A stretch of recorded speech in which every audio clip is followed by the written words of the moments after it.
જય શ્રી કૃષ્ણ. રાધે રાધે. મારી યુટ્યુબ ચેનલમાં તમારું હાર્દિક સ્વાગત છે. હું છું જિગીષા દેશમુખ. તમારું નામ કોમેન્ટમાં જરૂરથી જણાવશો. હું તમારી કોમેન્ટને લાઈક કરીશ અને વિડીયોને લાઈક કરજો અને ચેનલને સબસ્ક્રાઈબ જરૂર કરજો. તો દર્શક મિત્રો, ચાલો શરૂ કરીએ આજની રોચક વાર્તા. ભારત વર્ષના એક પ્રાચીન અને રમણીય ખૂણે સૂર્યગઢ નામનું એક ભવ્ય રાજ્ય આવેલું હતું. આ રાજ્યની ધરતી લીલીછમ હતી. નદીઓનું પાણી ચાંદીની જેમ ઝગમગતું હતું અને સૂર્યના કિરણો દરેક ખેતરને સોનાની જેમ ચમકાવતા હતા. આ રાજ્યમાં રાજા વીરેન્દ્રસિંહ રાજ કરતા હતા, જેમનું હૃદય ન્યાય અને કરુણાથી ભરેલું હતું. તેમની પ્રજા તેમને દેવતા સમાન માનતી હતી, પરંતુ રાજાનું શરીર હવે રોગથી ઘેરાઈ ગયું હતું. એક એવી બીમારી જેણે તેમની આંખોની રોશની છીનવી લીધી હતી અને રાજાના ચહેરા પર હંમેશા રહેતી શાંતિ હવે ચિંતામાં ફેરવાઈ ગઈ હતી. રાજા વીરેન્દ્રસિંહને 3 પુત્રો હતા: વિક્રમ, ભદ્ર અને સૌથી નાનો, સૌથી પ્રિય અર્જુન.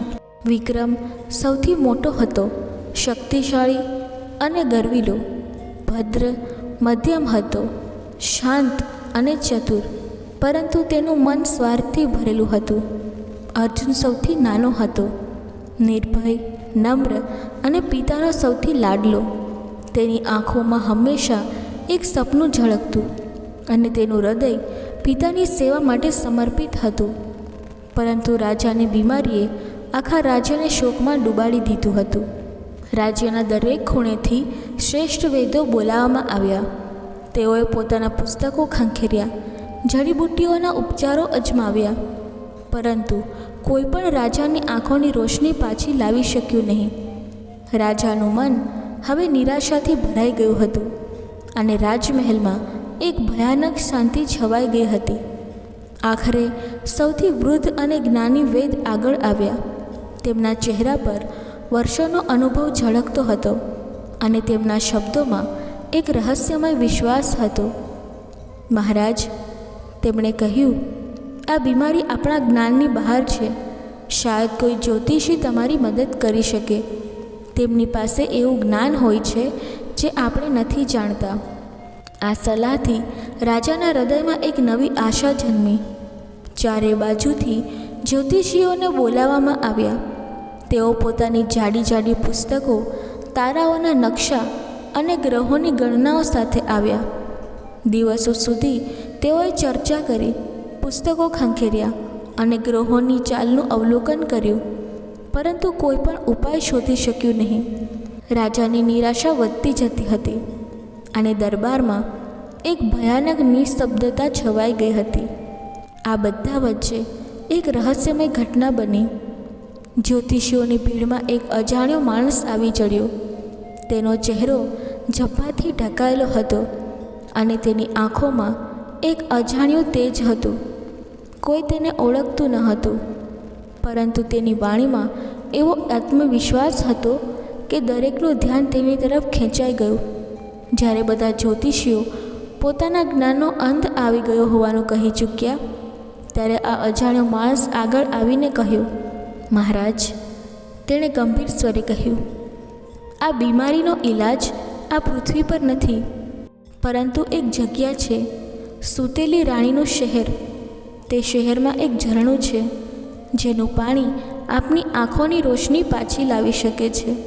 આ શબ્દો સાંભળીને દરબારમાં એક ચકિત શાંતિ છવાઈ ગઈ. સૂતેલી રાણી? આ નામ કોઈએ ક્યારેય સાંભળ્યું ન હતું. લોકોની આંખોમાં આશ્ચર્ય અને શંકા ઝળકવા લાગી.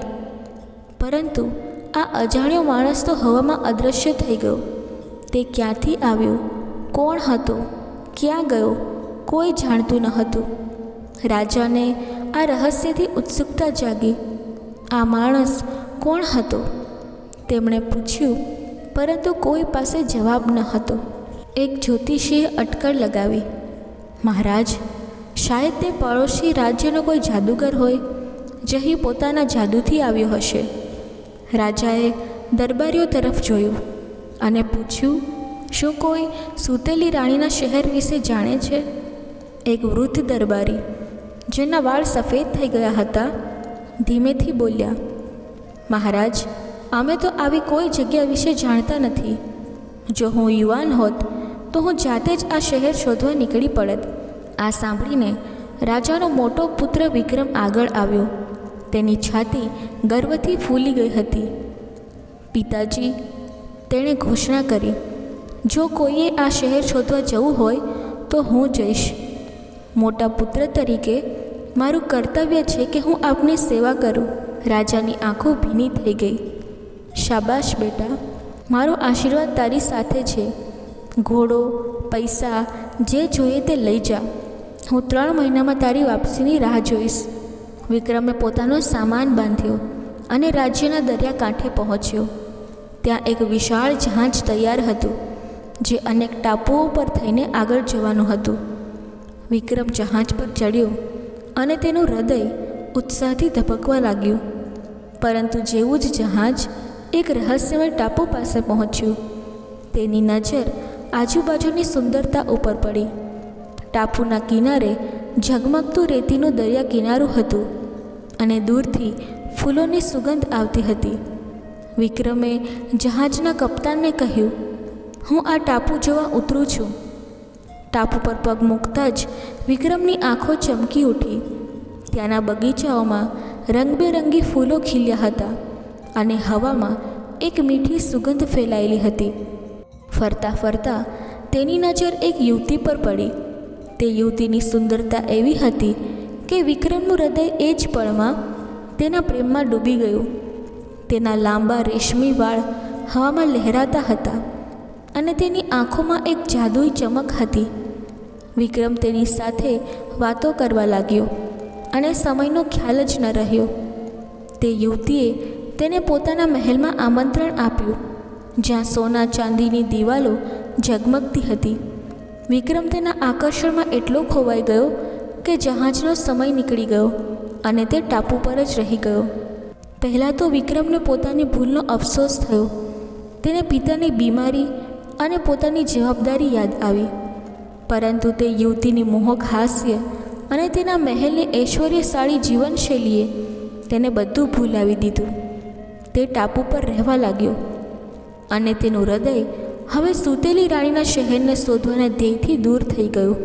3 મહિના વીતી ગયા અને વિક્રમનો કોઈ અતોપતો ન મળ્યો. રાજા વીરેન્દ્રસિંહનું હૃદય ચિંતાથી ભરાઈ ગયું. શું મારો પુત્ર મૃત્યુ પામ્યો? તેણે રડતા રડતા વિચાર્યું. તેમની અંધાપાની પીડા હવે પુત્રના નુકસાનના દુઃખમાં ડૂબી ગઈ હતી. આ જોઈને મધ્યમ પુત્ર ભદ્ર આગળ આવ્યો. પિતાજી, ચિંતા ન કરો. હું સૂતેલી રાણીનું શહેર શોધીશ અને વિક્રમને પણ શોધીશ. રાજા ડર્યા કે ક્યાંક ભદ્રને પણ કંઈ ન થઈ જાય, પરંતુ તેમણે ભારે હૃદયે તેને જવાની પરવાનગી આપી. ભદ્ર પણ દરિયાકાંઠે પહોંચ્યો અને એક જ જહાજ પર ચડ્યો.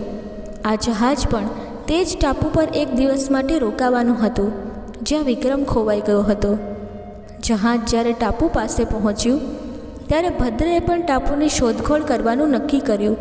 ટાપુની સુંદરતાએ તેને મંત્રમુગ્ધ કરી દીધો. ત્યાંના બગીચાઓમાં રંગબેરંગી માછલીઓની સાથે સ્ફટિક જેવું પાણી વહેતું હતું. ભદ્ર શહેરની ગલીઓમાં ફરવા લાગ્યો અને એક ચોરસ પર પહોંચ્યો, જ્યાં સંગેમરમરનો એક ફુવારો ઝગમગતો હતો. આ ચોરસની આજુબાજુ અનેક ભવ્ય ઇમારતો હતી અને તેની મધ્યમાં એક સોના ચાંદીનો મહેલ ચમકતો હતો. અચાનક ભદ્રની નજર દૂરથી ફરતા વિક્રમ પર પડી. ભાઈ, ભદ્રે બૂમ પાડી, તું અહીં શું કરે છે? અમે તો ધાર્યું કે તું મરી ગયો. બંને ભાઈઓએ એકબીજાને ગળે લગાડ્યા. વિક્રમે હસતા હસતા કહ્યું, ભદ્ર, હું આ ટાપુ છોડી ન શક્યો. અહીં મને એક સુંદર યુવતી મળી, જેની પાસે અઢળક સંપત્તિ છે. તેની એક નાની બહેન પણ છે, જે તને પસંદ પડી શકે. તું પણ અહીં રહી જા. ભદ્ર પહેલાં તો ચોંક્યો, પરંતુ વિક્રમની વાતો અને મહેલની ચમકથી તે પણ આકર્ષાઈ ગયો. તે યુવતીની નાની બહેનને મળ્યો અને તેની સુંદરતાએ તેનું મન મોહી લીધું. 12 કલાક વીતી ગયા અને ભદ્ર પણ જહાજ પર પાછો ફર્યો નહીં. તે પણ વિક્રમની જેમ પિતાની બીમારી અને સૂતેલી રાણીના શહેરનું ધ્યેય ભૂલી ગયો અને તે સોના ચાંદીના મહેલમાં કેદ થઈ ગયો. જ્યારે બીજા 3 મહિના વીતી ગયા અને ભદ્રનો પણ કોઈ પત્તો ન મળ્યો, ત્યારે રાજા વિરેન્દ્રસિંહનું હૃદય ભાંગી પડ્યું. શું મેં મારા 2 પુત્રો ગુમાવી દીધા? તેમણે રડતા રડતા વિચાર્યું. દરબારમાં શોકનું વાતાવરણ છવાઈ ગયું. આ જોઈને સૌથી નાનો પુત્ર અર્જુન આગળ આવ્યો. તેની આંખોમાં નિશ્ચય અને હૃદયમાં પિતા પ્રત્યેનો પ્રેમ ઝળકતો હતો. પિતાજી, હું મારા ભાઈઓને શોધીશ અને સૂતેલી રાણીના ઝરણાનું પાણી લઈ આવીશ. રાજાનું હૃદય ડૂબી ગયું. ના અર્જુન, તેમણે રડતા રડતા કહ્યું, હું તને પણ ગુમાવી નહીં શકું. હું પહેલેથી જ અંધ અને દુઃખી છું. તું મારો છેલ્લો આધાર છે. પરંતુ અર્જુનનો નિર્ણય અડગ હતો. પિતાજી, ચિંતા ન કરો, તેણે હસીને કહ્યું. હું મારા ભાઈઓને શોધીશ અને આપની આંખોની રોશની પાછી લાવીશ. મારો વિશ્વાસ રાખો. રાજાએ ભારે હૃદયે તેને જવાની પરવાનગી આપી. અર્જુન દરિયાકાંઠે પહોંચ્યો અને એક જહાજ પર ચડ્યો. આ જહાજ પણ તે જ ટાપુ પર 2 દિવસ માટે રોકાવાનું હતું. જહાજના કપ્તાને અર્જુનને ચેતવણી આપી, યુવાન, આ ટાપુ જોવા જજો, પરંતુ સમયસર પાછો આવજે. આ ટાપુ ઉપર 2 યુવાનો ઉતર્યા હતા અને તેઓ ક્યારેય પાછા નથી આવ્યા. અર્જુનનું હૃદય ધડક્યું. તે મારા ભાઈઓ હશે. તેણે વિચાર્યું, જો તેઓ અહીં ઉતર્યા અને પાછા નથી આવ્યા તો તેઓ અહીં જ હશે. અર્જુન ટાપુ પર ઉતર્યો અને શહેરની શોધખોળ શરૂ કરી. ફરતા ફરતા તે જ સોના ચાંદીના મહેલ પાસે પહોંચ્યો જ્યાં તેના ભાઈઓ રહેતા હતા. અચાનક તેને વિક્રમ અને ભદ્ર દેખાયા. ભાઈઓ! અર્જુન દોડીને તેમની પાસે ગયો અને તેમને ગળે લગાડ્યા. તમે અહીં શું કરો છો? પિતાજી તમારી ચિંતામાં ડૂબી ગયા છે. વિક્રમે હસીને કહ્યું, અર્જુન, આ ટાપુ સ્વર્ગ છે. અમે અહીં જાદુથી બંધાઈ ગયા છીએ. મારી પાસે આ ટાપુની માલિક યુવતી છે અને ભદ્રને તેની નાની બહેન. તું પણ અહીં રહી જા. તને પણ કોઈ સુંદર યુવતી મળી જશે. અર્જુનનું હૃદય ગુસ્સેથી ભરાઈ ગયું. શું તમે ભૂલી ગયા છો પિતાજીની બીમારી? તમે તમારું કર્તવ્ય ભૂલી ગયા. હું અહીં સૂતેલી રાણીનું ઝરણું શોધવા આવ્યો છું અને મને કોઈ દોલત, આનંદ કે સુંદરતા નહીં ડગાવે. તેના શબ્દોમાં એવી શક્તિ હતી કે વિક્રમ અને ભદ્ર ચૂપ થઈ ગયા. તેઓ ગુસ્સામાં ત્યાંથી ચાલ્યા ગયા અને અર્જુન તરત જ જહાજ પર પાછો ફર્યો. જહાજ આગળ વધ્યું અને અર્જુન એક નવા શહેરમાં પહોંચ્યો. તેણે દરેક વ્યક્તિ પાસે સૂતેલી રાણીના શહેર વિશે પૂછ્યું, પરંતુ કોઈને કંઈ ખબર ન હતી. દિવસો સુધી ભટક્યા બાદ એક વૃદ્ધ વેપારીએ તેને એક પર્વત પર રહેતા બુઝુર્ગની વાત કરી. તે બુઝુર્ગ સેંકડો વર્ષોથી જીવે છે. વેપારીએ કહ્યું, જો કોઈ સૂતેલી રાણીના શહેર વિશે જાણતું હશે તો તે જ એક છે. અર્જુન પર્વત પર ચડ્યો. રસ્તો ખડકાળ અને ખતરનાક હતો, પરંતુ તેનો નિશ્ચય અડગ હતો. આખરે તે એક ઝૂંપડી પાસે પહોંચ્યો જ્યાં એક દાઢીવાળા વૃદ્ધ બેઠા હતા. તેની આંખોમાં સમયની ઊંડાઈ ઝળકતી હતી. વૃદ્ધે કહ્યું, બેટા, સૂતેલી રાણીનું શહેર દૂર છે. તેના સુધી પહોંચવા માટે તારે એક ભયંકર સમુદ્ર પાર કરવો પડશે, જેમાં 1 મહિનો લાગશે. રસ્તામાં અનેક ખતરા છે અને જો તું સમુદ્ર પાર કરી લઈશ તો પણ તે ટાપુ પર અસંખ્ય જોખમો તારી રાહ જોઈ રહ્યા છે. તે ટાપુને આંસુઓનો ટાપુ પણ કહેવાય છે. અર્જુનનું હૃદય આનંદથી નાચી ઉઠ્યું. આભાર બાબા, તેણે કહ્યું અને દરિયાકાંઠે પાછો ફર્યો. તેણે એક જહાજ શોધ્યું જે તે ભયંકર સમુદ્ર પાર કરવા તૈયાર હતું. સમુદ્ર ખરેખર ભયાનક હતો. વિશાળ સમુદ્રી જીવો તેમના જહાજની આસપાસ ફરતા હતા અને મોજા આકાશને આંબતા હતા. પરંતુ અર્જુન નિર્ભય હતો. તેની બહાદુરી અને ચતુરાઈએ જહાજને સુરક્ષિત રીતે આંસુઓના ટાપુ પર પહોંચાડ્યું. ટાપુનું બંદર એકદમ સૂનું હતું. કોઈ અવાજ ન હતો, કોઈ હલચલ ન હતી. અર્જુન જહાજમાંથી ઉતર્યો અને શહેર તરફ આગળ વધ્યો. પરંતુ જે દ્રશ્ય તેની સામે આવ્યું તેને જોઈને તેનું હૃદય ધડકી ગયું. શહેરની ગલીઓમાં લોકો હતા, પરંતુ બધા પથ્થરની મૂર્તિઓની જેમ સ્થિર ઊભા હતા. એક ચોકીદાર મૂર્તિની જેમ ઊભો હતો. તેની આંખો ખુલ્લી હતી, પરંતુ તે હલતો ન હતો. એક મજૂરની પીઠ પર ભારે સંદૂક હતી અને તેનો એક પગ હવામાં અટકેલો હતો. એક જૂતા બનાવનારનો હાથ જૂતામાંથી દોરો ખેંચતો રોકાઈ ગયો હતો. ઘોડા, કૂતરા, બિલાડીઓ બધા જાણે જાદુથી પથ્થર બની ગયા હતા. અર્જુન આ શાંતિની વચ્ચેથી પસાર થયો અને એક વિશાળ મહેલ સામે આવીને ઊભો રહ્યો. મહેલ પ્રાચીન રાજાઓની મૂર્તિઓ અને રત્નોથી સજાવેલો હતો. મહેલના પ્રવેશદ્વાર પર એક શિલાલેખ હતો. ચમકતી આત્માઓની રાણી જે આ ટાપુ પર રાજ કરે છે. અર્જુનનું હૃદય ધડક્યું. શું આ જ સૂતેલી રાણી છે? તેણે વિચાર્યું. તે મહેલમાં પ્રવેશ્યો. અંદરના ખંડો ભવ્ય હતા, પરંતુ ત્યાં ઊભેલા સૈનિકો પણ મૂર્તિઓની જેમ સ્થિર હતા. આખરે તે એક ખંડમાં પહોંચ્યો, જ્યાં સંગેમરમરની સીડીઓ ચડીને એક ઊંચું ચબૂતરું હતું. ચબૂતરા ઉપર એક સિંહાસન હતું, જેની ઉપર એક સોનેરી છત્ર લટકતું હતું. સિંહાસનની બાજુમાં સોનાના વાસણમાં એક દ્રાક્ષની વેલ ઉગેલી હતી, જે ખંડની એક બાજુથી બીજી બાજુ સુધી ફેલાયેલી હતી. વેલની શાખાઓ સિંહાસનની આસપાસ લપેટાઈ હતી અને તેના પર દ્રાક્ષના ગુચ્છા અને પાંદડા ઝગમગતા હતા. ખંડની બારીઓમાંથી ફળોથી લચી પડેલા વૃક્ષોની શાખાઓ અંદર આવતી હતી. અર્જુનને ભૂખ લાગી. તેણે બારીમાંથી આવેલી એક શાખા પરથી એક લાલ સફરજન તોડ્યું અને તેને કરડ્યું. પરંતુ જેવું તેણે સફરજન ખાધું, તેની આંખોની રોશની ઝાંકી પડવા લાગી.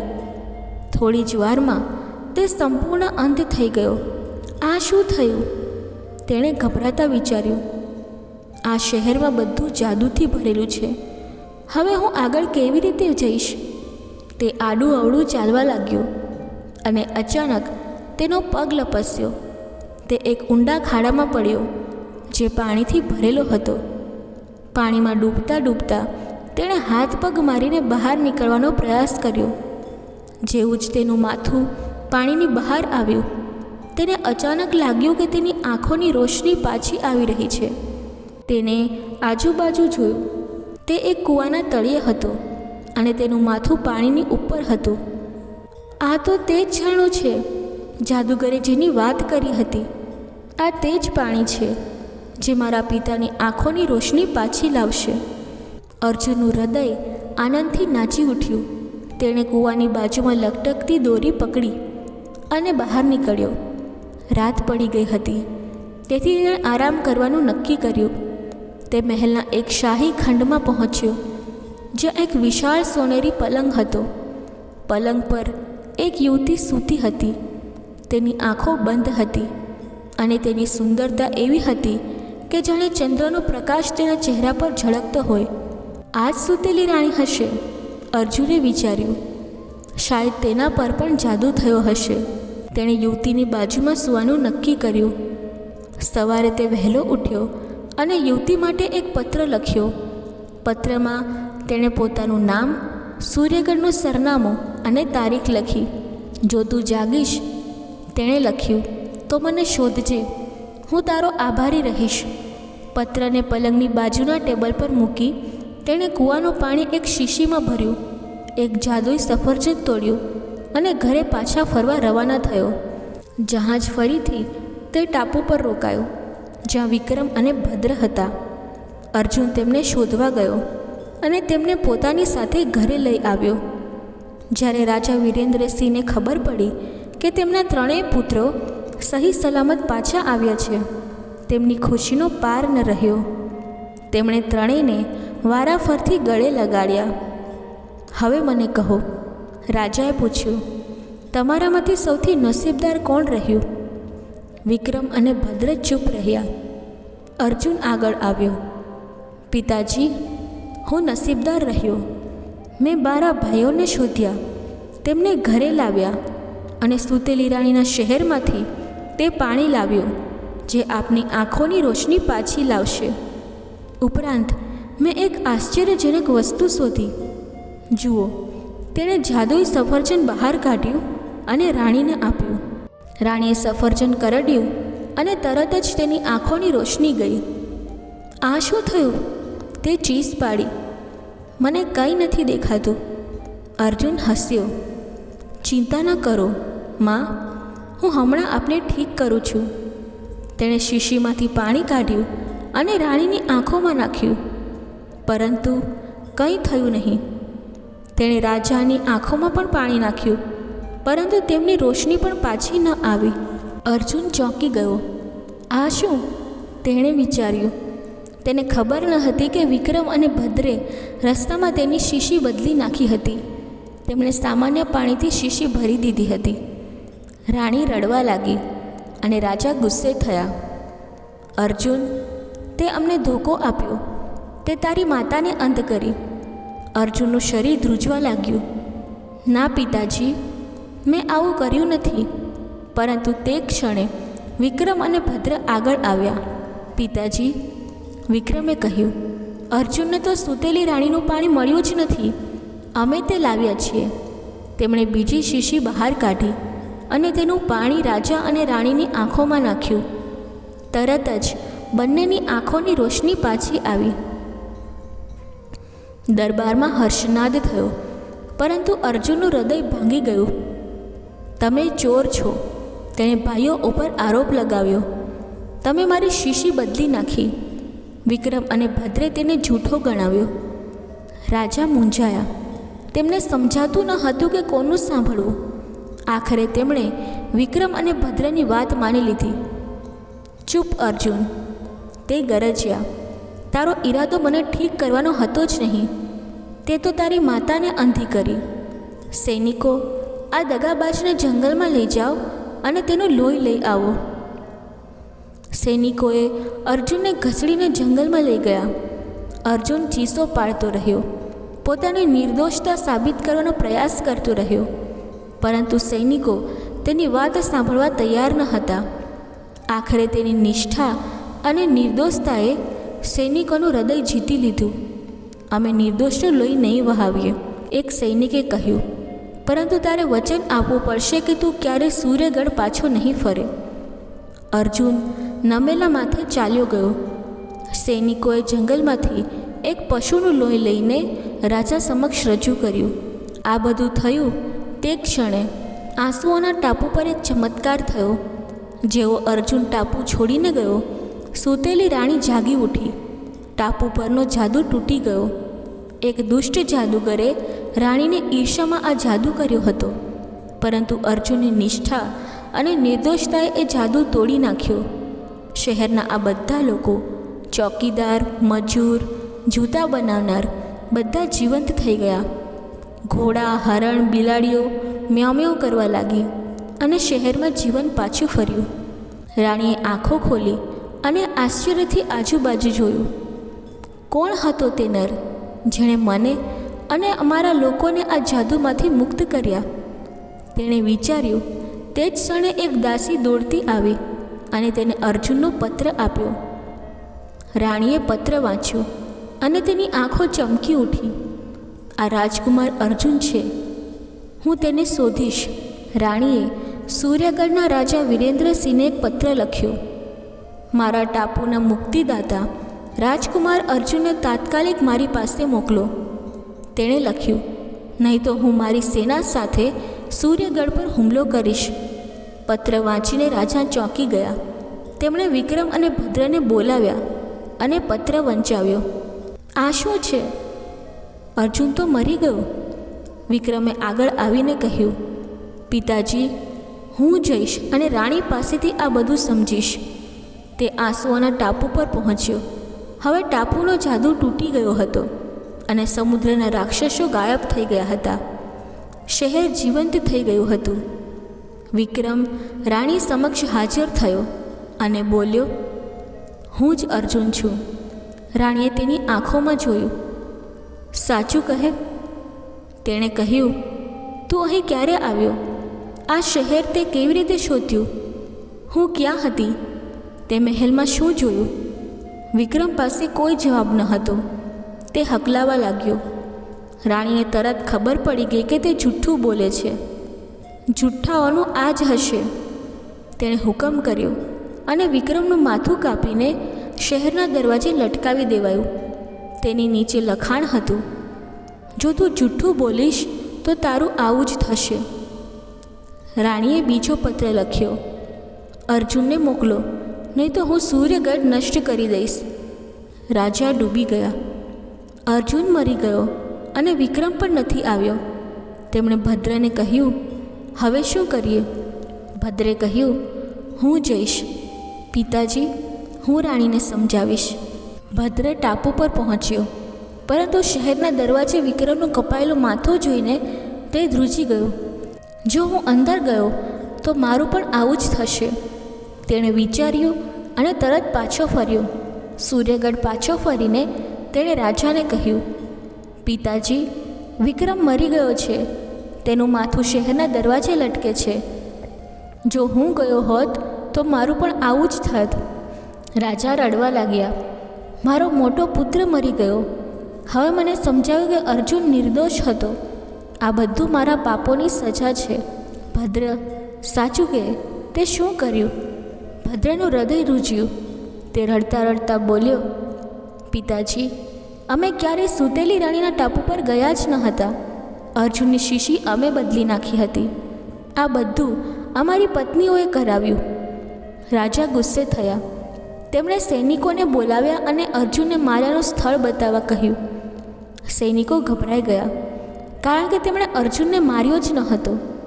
સાચું કહો, રાજા ગરજ્યા. મેં તમને માફીનું વચન આપ્યું છે. સૈનિકોએ કાંપતા કાંપતા કહ્યું, મહારાજ, અમે અર્જુનને માર્યો નથી. અમે તેને છોડી દીધો હતો. રાજાની આંખોમાં આશા જાગી.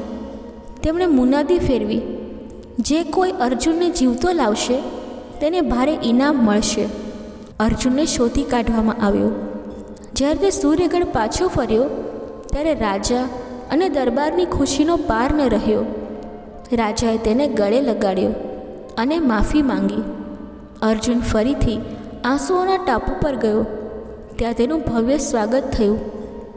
રાણીએ તેને જોઈને કહ્યું, રાજકુમાર અર્જુન, તે મને અને મારા લોકોને નવું જીવન આપ્યું. હવે તું મારો પતિ અને આ ટાપુનો રાજા બનીશ. અર્જુન અને રાણીના લગ્ન થયા. ટાપુ પર અનેક સપ્તાહો સુધી ઉત્સવ ચાલ્યો. આંસુઓનો ટાપુ હવે ખુશીનો ટાપુ તરીકે ઓળખાવા લાગ્યો. સૂર્યગઢમાં પણ શાંતિ અને સમૃદ્ધિ પાછી ફરી. રાજા વીરેન્દ્રસિંહે અર્જુનને આશીર્વાદ આપ્યા અને તેમની આંખોમાંથી આનંદના આંસુ વહેવા લાગ્યા. અને આ રીતે એક નાનો રાજકુમાર, જેનું હૃદય નિષ્ઠા અને બહાદુરીથી ભરેલું હતું, તેણે ન માત્ર પોતાની પિતાની આંખોની રોશની પાછી લાવી, પરંતુ એક સમગ્ર ટાપુને જાદુમાંથી મુક્ત કરીને ત્યાંનો રાજા બન્યો. આ કથા આજે પણ સૂર્યગઢ અને ખુશીના ટાપુમાં ગવાય છે, જે બહાદુરી, નિષ્ઠા અને સત્યની જીતની યાદ અપાવે છે. દર્શક મિત્રો, આ વાર્તા તમને કેવી લાગી એ કોમેન્ટ બોક્સમાં જરૂરથી જણાવશો. અને જો ચેનલમાં નવા હો તો ચેનલને સબસ્ક્રાઈબ કરી, શેર કરી અને વિડીયોને લાઈક અવશ્ય કરી દેજો. ધન્યવાદ. જય શ્રી કૃષ્ણ. રાધે રાધે.